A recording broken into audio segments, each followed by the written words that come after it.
Bonjour à toutes, bonjour à tous et bienvenue sur TV Vendée dans votre matinale du lundi 20 janvier. J'espère que vous allez bien en ce début de semaine. Prudence si vous prenez la route ce matin avec les températures négatives. Il y a des plaques de verglas par endroits, soyez particulièrement vigilants. Bon courage à vous si vous apprêtez, je vais y arriver, autant pour moi, à prendre la route justement en direction du travail et bon appétit si vous êtes encore rendu au stade du petit déjeuner. Je vous rappelle que si vous souhaitez réagir à l'actualité du jour, vous avez toujours le petit numéro du WhatsApp officiel de la matinale. N'hésitez pas donc à envoyer un petit message avec votre prénom et votre commune de résidence. Nous avons reçu il y a quelques instants notre invité du jour, Patrick Point, addictologue au centre hospitalier départemental. Nous avons parlé avec lui de l'addiction à l'alcool à l'occasion du mois sans alcool. C'est le mois de janvier actuellement, qui est donc le mois sans alcool, une opération qui avait été lancée en 2010 en Angleterre et qui est arrivée en France dans les années 2020. On passe maintenant au titre de l'actualité du jour. Nous parlerons du recensement ce matin puisque la campagne 2025 a démarré jeudi dernier. Une commune de moins de 10 000 habitants sur 5 est concernée en Vendée. Les agents recenseurs sont recrutés, je rappelle, par les mairies et peuvent être identifiés grâce à une carte tricolore que vous pouvez leur demander s'ils viennent à votre rencontre. Nous reviendrons sur cette folle course à pied qui se déroulait ce week-end du côté de Saint-Laurent-sur-Sèvre. Le dernier homme debout, c'est son nom. Une course de 24 heures où finalement ils étaient bien plus qu'un à être encore debout à l'arrivée. Vous le verrez, avec une ambiance totalement folle pour encourager les coureurs. Et pour finir, nous irons à la rencontre de l'artiste basé en Vendée, Jean-Michel Rackelbaum. Le peintre expose actuellement à Venanceau avec des œuvres qui démontrent l'amour qu'il porte à la nature. Exposition ouverte au public jusqu'au 31 janvier prochain. Mais avant de développer ces titres, on fait un petit point sur votre météo pour la journée, avec un grand et beau soleil sur l'ensemble de la Vendée pour ce matin. Comptez à moins 1 degré dans les terres, 0 degré sur le littoral. Dans l'après-midi, le ciel restera bien dégagé, le soleil va continuer de nous accompagner, les températures vont remonter très légèrement, comptez 7 degrés donc dans les terres et 9 degrés sur la côte vendéenne. Un petit point sur les marées pour aujourd'hui. Avec donc pour ce lundi une basse mer à 2h30 et 15h, pleine mer à 8h15 et 20h30, coefficient de 59 à 53. Le passage du Gois lui sera au plus bas et donc au plus praticable à 15h20. Le petit tour comme tous les matins de vos marchés du jour, avec pour aujourd'hui celui de Esnès et place de l'Église, le marché également de Chambretot, place de Suireau, et puis celui de Benay dans le sud du département de 8h à midi sur la place du Champ de Foire. Un petit tour sur vos conditions de circulation avec les bouchons qui actuellement du côté de la Roche-sur-Yon, notamment en raison de quelques accidents dus au verglas, nous en parlions tout à l'heure, et puis plusieurs zones de travaux également à vous indiquer sur la D746 à l'axe La Roche-sur-Yon-Luçon. Il y a plusieurs circulations alternées en raison à la fois de travaux d'élayage mais aussi d'enfouissement des réseaux. Travaux également sur la D160 à l'entrée des Sables d'Olonne avec une circulation réduite à une voie dans les deux sens au niveau de l'hôpital. Travaux sur la D137 l'axe Chantonnay-Saint-Hermine avec une circulation alternée au niveau de Féol. Et puis dernière zone, c'est sur la D160 à la fois entre La Ferrière et la commune d'Essart-en-Bocage, mais aussi entre la commune d'Essart-en-Bocage et celle de Saint-Florence. Il y a là aussi plusieurs circulations alternées en raison des travaux d'installation de la fibre. Et en ce lundi 20 janvier, nous fêtons les Sébastiens, mais aussi les Bastiens, les Fabiens et les Fabiennes. Bonne fête donc à toutes et à tous. Il est temps de passer à l'actualité de ce lundi 20 janvier. Voici le journal.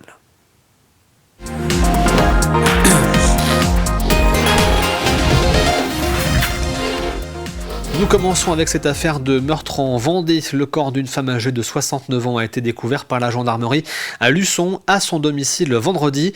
Plus tôt, le même jour, son compagnon, âgé de 61 ans, avait indiqué l'avoir tué alors qu'il se trouvait hospitalisé en état d'ivresse à l'hôpital de Cambrai, dans les Hauts-de-France.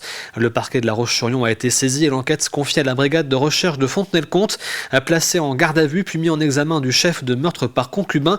L'homme a reconnu avoir étranglé et étouffé sa compagne le jeudi 16 janvier suite à une dispute. C'est ce qu'a indiqué Sarah Huet, la procureure de la République de La Roche-sur-Yon. La campagne de recensement en 2025 a été ouverte jeudi dernier. Dans le département, une commune de moins de 10 000 habitants sur 5 verra les agents recenseurs venir frapper aux portes des habitants. En ce qui concerne les plus grandes villes comme La Roche-sur-Yon, Châlons ou encore les Sables d'Olonne, seule une partie de la population sera interrogée. Pour rappel, les agents recenseurs sont recrutés par les mairies et doivent être en possession d'une carte tricolore permettant de les identifier. Le protocole est différent selon la taille de la commune. Dans les communes de moins de 10 000 habitants, Le recensement est effectué de manière exhaustive, c'est-à-dire qu'on interroge tous les habitants de la commune, et ce, une fois tous les 5 ans. Donc, lorsque c'est l'année où la commune a été recensée, on compte simplement les habitants de la commune. Et puis, pour les années qui suivent, on actualise ce chiffre à partir d'autres informations qu'on utilise. Et dans les communes de plus de 10 000 habitants, là, l'enquête de recensement est effectuée tous les ans, mais seulement sur une partie des habitants de la commune. L'équivalent d'un échantillon de 8% des logements de la commune chaque année. Et au bout d'un cycle de 5 ans, on a donc interrogé 40% des logements de la commune. Et à partir des informations sur cet échantillon de logements, on est capable d'extrapoler et d'obtenir une estimation très fiable du nombre d'habitants de la commune dans son ensemble. L'Institut catholique d'enseignement supérieur, l'ICES, poursuit son développement à La Roche-sur-Yon avec l'ouverture de 4 nouvelles filières d'enseignement en droit social, politique publique, psychologie sociale et management, auxquelles s'ajoute une nouvelle licence professionnelle de guide conférencier. L'établissement va franchir la barre des 2000 étudiants et pour pouvoir les accueillir, plusieurs agrandissements et nouveaux bâtiments vont être réalisés. C'est le fruit d'un dialogue permanent que nous entretenons avec les collectivités, avec les entreprises, avec les associations, toutes les forces vives du territoire qui nous font remonter des besoins en formation, en recrutement et nous essayons de notre côté d'offrir à tous nos étudiants le maximum de débouchés à la sortie de leur formation. Et c'est la raison pour laquelle, puisque nous allons franchir la barre des 2000 étudiants l'année prochaine, l'ICES va pouvoir disposer d'un nouveau bâtiment qui a été construit sur son emprise avec environ 6000 m² supplémentaires de salles de cours, d'amphithéâtre, de bibliothèques, mais aussi une nouvelle cafétéria qui nous permettra d'accueillir les étudiants pour un espace de vie entre les cours. Vendredi dernier était célébré le 50e anniversaire de la promulgation de la loi autorisant l'interruption volontaire de grossesse, l'IVG en France. Cette loi, dite loi Veil, est associée à la personne de Simone Veil, ministre de la Santé de l'époque, qui a défendu le projet de loi devant le Parlement, alors presque exclusivement composé d'hommes. À cette occasion, un rassemblement était organisé à La Roche-sur-Yon par le planning familial au jardin Simone Veil, juste à côté de sa statue. Pour moi, c'est important de montrer qu'on est là, surtout à cet endroit précis de la statue où il y a eu les actes de vandalisme il y a quelques mois par des membres de l'Action française. Donc c'est pour ça que je suis là aujourd'hui. Je pense que c'est important de soutenir les associations locales qui se battent pour ces droits et qui sont aussi battues pour que les personnes qui ont dégradé la statue de Simone Veil soient condamnées. Et pour moi, c'est aussi un moment historique où les femmes, elles ont été entendues. J'ai été médecin avorteur depuis 1979 jusqu'à 2017. Donc j'ai été un praticien de l'interruption de grossesse ici à l'hôpital de La Roche-sur-Yon. Donc voilà, c'est un combat que je continue à suivre et à mener. Et pour rappel, le 8 mars 2024, 9 militants d'extrême droite, membres de l'Action française, avaient dégradé la statue de Simone Veil. Ils ont été condamnés la semaine dernière à 500 € d'amende chacun et à verser 4 684 € à la ville de La Roche-sur-Yon pour préjudice moral et matériel. On fait un point maintenant sur le Vendée Globe puisque les arrivées vont s'enchaîner cette semaine après celle des 3 premiers la semaine dernière. À partir de mercredi, voire jeudi matin, Jérémy Bayou et Sam Gutschall, respectivement 4e et 5e de la course, devraient rejoindre les Sables d'Olonne. Ils seront suivis de très près par Paul Meillat, 6e, Nicolas Luneven en 7e position, Justine Métro actuellement 8e et Thomas Royan actuellement 9e de ce Vendée Globe. Des arrivées à suivre bien sûr sur TV Vendée. Le dernier homme debout, une course à pied de 24 heures avait lieu ce week-end à Saint-Laurent-sur-Sèvre. Et chez les hommes, justement, il n'y avait pas qu'un seul homme encore debout, mais bien 2, puisque Johan Nezan et Jean Blanchetot ont franchi la ligne d'arrivée en même temps. La victoire chez les femmes de Anaïs Leroy avec en prime le record de la plus grande distance parcourue en 24 heures dans sa catégorie. Mais les participants étaient avant tout présents pour l'ambiance, comme l'a constaté F. Jounou.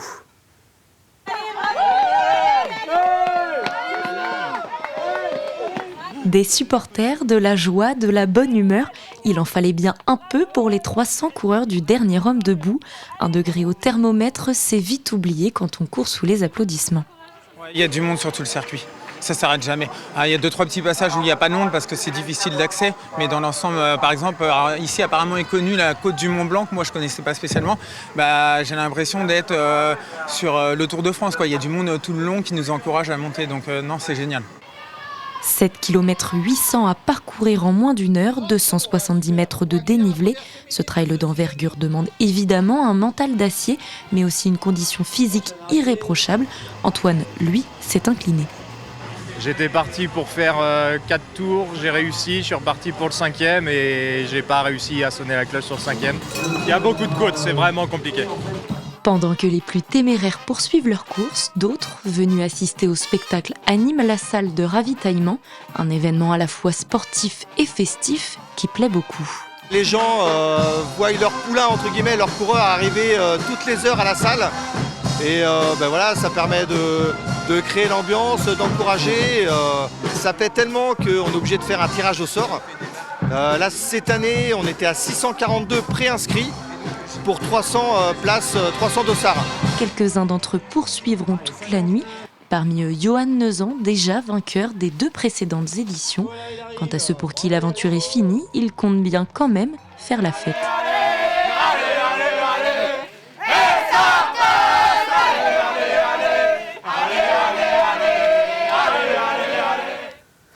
Direction Venanceau maintenant, où jusqu'au 31 janvier, l'îlot des Arts accueille une exposition de l'artiste basé en Vendée, Jean-Michel Rackelbaum.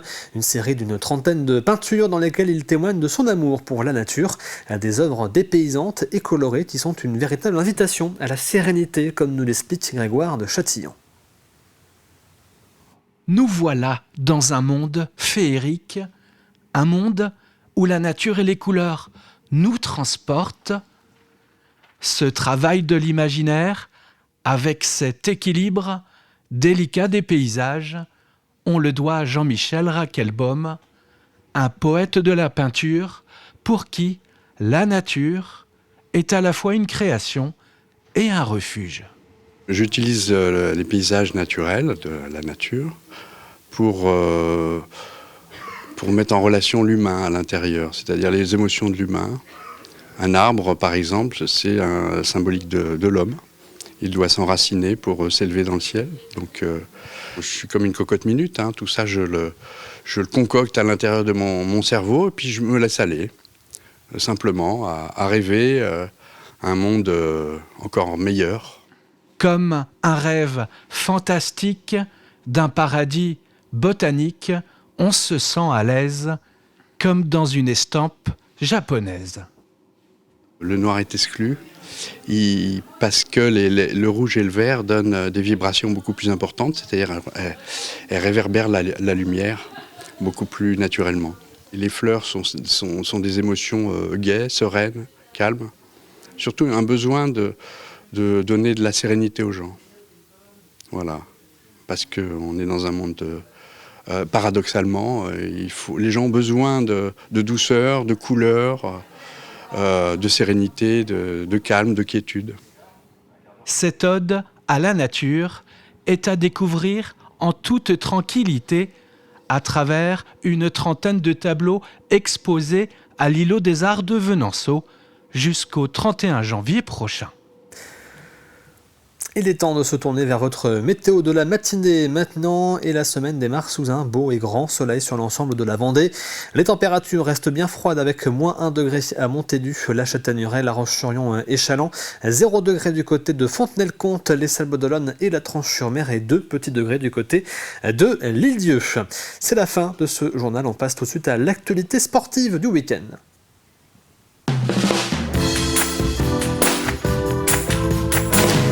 Et voici donc le journal des sports préparé par Alexandre Lenaour avec au programme aujourd'hui du tennis de table, du football, du basket mais aussi du rugby. Regardez. Salut les sportifs, c'est l'heure de votre journal des sports du lundi 20 janvier 2025. Au programme, les Sables Vendée Basket net et sans bavure, un derby débute et un leader bousculé en National 3. La Ferrière expéditive pour son retour aux affaires et puis en rugby, le FC Lyonnais visait l'exploit face au leader tourangeau. En ouverture du week-end de vendredi soir dans le grand froid de la salle Beau Séjour, les Sables d'Olonne recevaient Poissy. Une rencontre menée de bout en bout par les Vendéens en maillot blanc. Face à l'une des plus faibles formations de National 1, les Sablés ont imposé et maintenu leur rythme. Emmenés par leurs deux meneurs Louis Prolac et Brandan Mogmer, les Sables Vendée Basket s'imposent sans trembler 91-74. Une victoire, la 9e de la saison, qui permet au LSVB de regarder vers le haut du classement et d'envisager pourquoi pas la poule haute du championnat à l'issue de la première phase. Sur les pelouses de National 3, la dernière journée de la phase aller offrait un derby entre Fontenay-le-Comte et la Châtaigneraie, le troisième face au premier. Et dans ce duel entre deux formations en très grande forme, ce sont les Fontenaisiens qui s'imposent. Après avoir ouvert le score en tout début de match, le VFF en maillot bleu n'a laissé que peu de place dans le jeu aux hommes de Charles Devineau. En menant 2-0 à la pause, Fontenay s'est même rendu le deuxième acte bien plus tranquille grâce à une troisième réalisation dès le retour des vestiaires. Solide en défense, le groupe de Loïc Lambert inscrit même un 4e but en fin de match. Victoire 4-0 des Fontenaisiens qui restent invaincus depuis plus d'un an et novembre 2023 chez eux en championnat. Je leur avais demandé, notamment sur le premier quart d'heure, d'aller les presser très haut. Chose qu'on a faite, mais on l'a faite de manière constante et sur toute la première mi-temps. On n'a pas concédé de but, donc c'est une soirée parfaite pour nous. Je suis très satisfait de la prestation de l'équipe. Direction à présent le complexe sportif de La Ferrière où s'ouvrait ce week-end la seconde phase du championnat de National 2 masculine. Sur le papier, c'est l'équipe 2 du club qui se présentait. Sur le papier seulement, car c'est bien le quatuor habituel Arthur Thomas, Axel Bossis, Mathieu Perdriau et Anatole Merlet qui s'est présenté samedi soir. Un choix stratégique côté La Ferrière. En permutant ainsi les joueurs de ces deux équipes, le club entend bien se donner toutes les chances d'aller chercher la montée en N1 au printemps prochain. En face, forcément, leurs adversaires du Lot-et-Garonne se sont retrouvés quelque peu démunis. Victoire nette et sans bavure des Ferriérois 8-0. Les Vendéens entament parfaitement 2025 et font le plein de confiance pour la suite. Eux aussi avaient fait le plein de confiance lors de leur dernière sortie et c'est tant mieux car le FC Lyonnais affrontait dimanche le leader de son groupe en Fédéral 2, l'équipe de Tours, forte de ses 10 victoires consécutives et les Lyonnais sont passés tout proches de réaliser le très gros coup de cette 14e journée. Dès l'entame, les Rouges et Blancs font la course en tête, un essai d'entrée de jeu puis un second après la demi-heure. Le FCY mène et malmène le leader, mais Tours se réveille juste avant la mi-temps, signant un premier essai, 20-10 à la pause. Malheureusement, le compteur des Vendéens reste bloqué, celui des visiteurs, lui, continue de tourner. À l'heure de jeu, le club d'Indre-et-Loire a repris la tête, 2 essais et plusieurs pénalités converties dans le deuxième acte. Fin de série pour les hommes de Jérémy Luçon. Après 2 victoires consécutives, La Roche s'incline cette fois 20-31. On a vécu une semaine assez dure avec, je pense, l'épidémie de grippe qui nous a joué quand même pas mal de tours, des mecs qui devaient jouer aujourd'hui, qui me prévenaient hier qu'ils ne pouvaient pas jouer, donc on savait que sur l'environnement ce serait déjà assez complexe. Ça annule un peu le tiers, donc c'est dommage, mais bon voilà, il faut faire avec. Voilà, vous savez tout presque de l'actualité sportive du week-end, et puisque le sport ne s'arrête jamais sur TV Vendée, rendez-vous dès ce soir à 18h45 pour 85 chrono. Et merci Alexandre Lenaour donc pour ce journal des sports du week-end. C'est le retour ce matin du plus de l'info dans la matinale.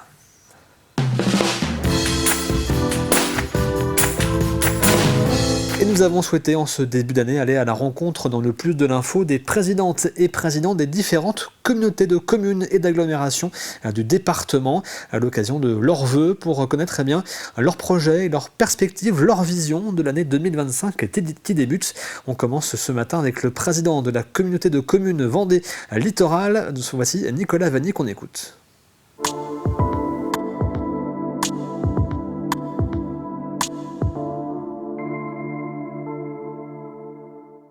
Je voudrais souhaiter une très belle année à tous les Vendéens, une année chaleureuse, une année de bonheur et de réussite, à la fois personnelle et professionnelle.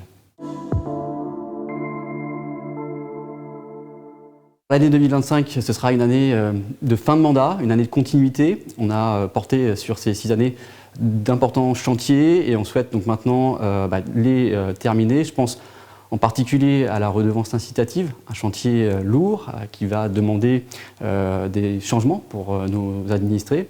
Mais c'est un changement nécessaire, c'est une responsabilité qu'il nous faut avoir. On consomme aujourd'hui 50 000 tonnes de déchets ménagers sur le sud Vendée littoral, 10 000 tonnes d'entre eux sont enfouis, ce qui représente l'équivalent du poids de la Tour Eiffel. Donc il est urgent d'agir.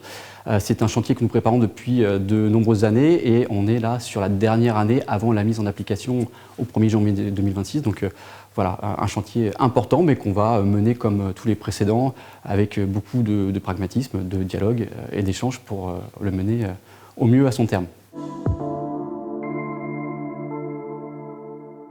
Autre thématique sur laquelle on souhaite travailler sur cette année 2025, c'est bien évidemment les mobilités. Sur notre territoire rural, on a besoin de trouver des modes de déplacement alternatifs. La voiture, on le sait, est difficilement remplaçable, mais pour autant, peut-être des changements d'habitude. C'est ce qu'on fait aujourd'hui avec l'application Carrosse, qui est un système de covoiturage qui fonctionne bien, puisqu'on a 2000 habitants du territoire qui utilisent quotidiennement cette application. Grâce à leur, je dirais, sens civique, on a pu économiser 14 000 tonnes de CO2 l'an dernier. Donc il faut poursuivre en ce sens. Et puis on a lancé un certain nombre d'études, on va lancer un certain nombre d'études pour continuer à développer les mobilités. Et puis on va réfléchir également à l'implantation de nouvelles infrastructures dans le cadre du schéma des déplacements actifs, des pistes cyclables et peut-être aussi s'interroger sur des réseaux multimodaux pour faire en sorte que le train, la voiture, le bus, demain puissent, je dirais, trouver des points de rencontre pour permettre à nos habitants de se déplacer dans des conditions optimales sur le territoire. Un dossier important qui se cumule à celui de l'habitat, parce que vous le voyez, on a un territoire en plein essor, on a des entreprises qui s'installent, le Vendéopôle, à terme, c'est 400 emplois supplémentaires. On a une problématique de l'habitat, donc on commence à la traiter à travers notre programme local de l'habitat. On a une problématique des mobilités, donc on se saisit de l'ensemble de ces dossiers pour demain offrir des conditions, je dirais, les meilleures à nos populations, à la fois pour se déplacer, profiter des services qu'on peut leur offrir, et puis bien sûr travailler dans les meilleures conditions possibles.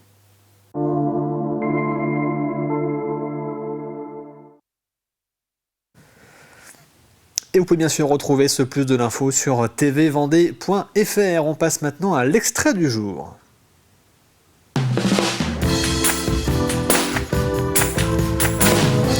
Et l'extrait ce matin, bien c'est l'émission Vivez la Vendée, présentée par Anaïs Escalona.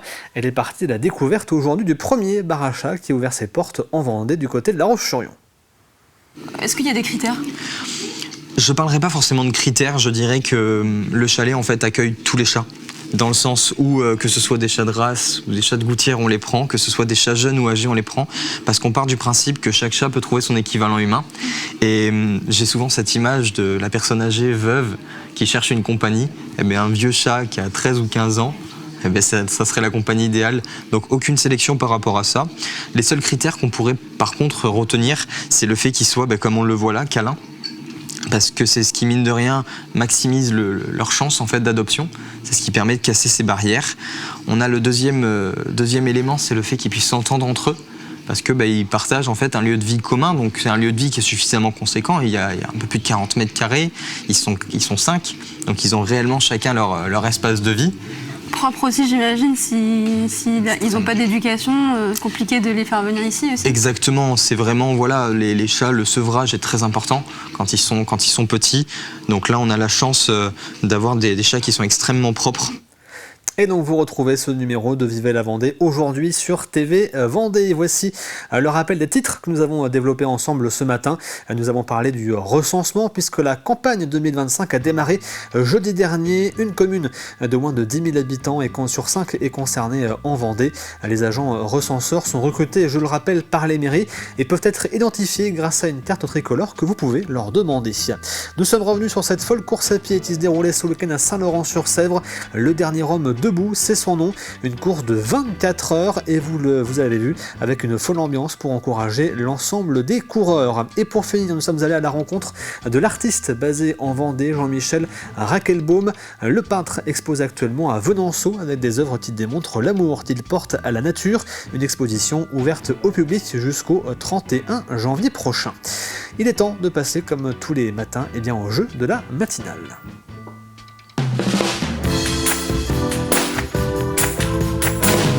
Et avant de passer à la question de la semaine, je rappelle qu'on félicite ce matin Yves qui habite à Saint-Hilaire-des-Loges, qui a remporté le jeu de la semaine dernière et qui est donc reparti avec ce coffret offert par la biscuiterie Les Mordus installée à Saint-Christophe-du-Ligneron. Voici maintenant la question de cette semaine. Dans quelle commune s'est déroulée l'émission Bienvenue au Jardin diffusée ce week-end ? Je répète, dans quelle commune s'est déroulée l'émission Bienvenue au Jardin diffusée ce week-end ? Et voici le premier indice de cette semaine.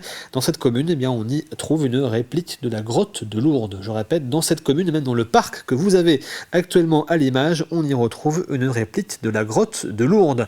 Vous retrouvez bien sûr la question et l'ensemble des indices sur tvvendée.fr et à gagner cette semaine, eh bien, ce sont des bougies produites en Vendée de la marque Max et Sylvie.